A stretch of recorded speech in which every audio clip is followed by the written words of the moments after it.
Catalytic converters. They're probably the last car part most Subaru drivers ever think about, until, of course, the day the check engine light comes on, and suddenly your car starts sounding like an angry weed whacker. Oh, and the mechanic's estimate blindsides you into next week. Truth is, Subarus have a bit of a thing with catalytic converters. First, they're targets for theft because they have decent precious metals, but also, Subarus that burn even a bit of oil or run slightly rich can clog these things up in 80,000 miles or less. It's annoying. So, how do you actually know it's your catalytic converter?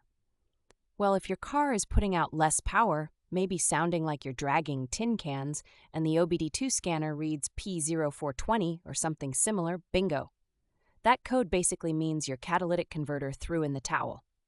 Now, before you even think about buying parts, realize that one catalytic converter for a Subaru can cost anywhere from $400 to nearly $1,800, depending if you're looking at OEM or aftermarket. This is the moment where most drivers briefly consider becoming a professional thief themselves. Don't. If you're thinking, can I just cut it out and weld in a cheap universal one? Maybe, technically yes. But legally, especially in strict emission states like Oregon, you've got to get an EPA-certified converter for your exact year and model. No shortcuts that smell bad later. Here's the step-by-step pain. First, jack up your Subaru so you have enough room to work. Always, always use jack stands. Never trust just a floor jack. Snapping photos of what you're doing as you go basically turns future you into a genius when you forget where that heat shield went. Hit every exhaust bolt with penetrating oil the night before. Subaru exhaust hardware is basically born rusted. If you skip this step, expect bruised knuckles, broken sockets, and hours lost to the gods of seized bolts. This right here is the pain point most people underestimate. Unbolt the O2 sensors first. These are fragile and expensive, and trust me, replacing an O2 sensor you broke out of impatience is a rookie move.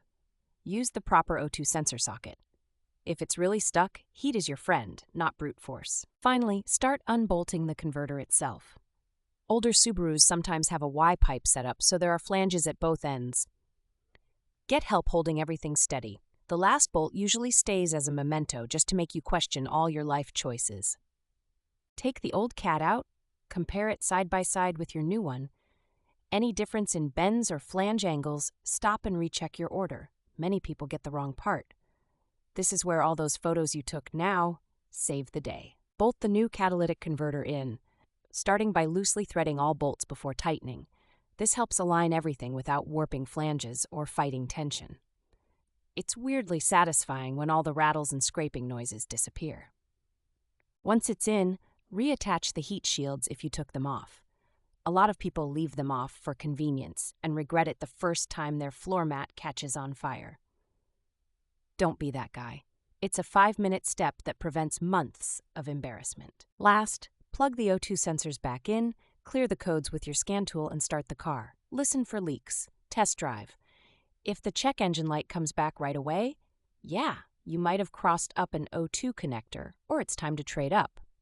Replacing your Subaru's catalytic converter saves you hundreds compared to the shop, often $800 or more if you do it yourself. But it is actual work.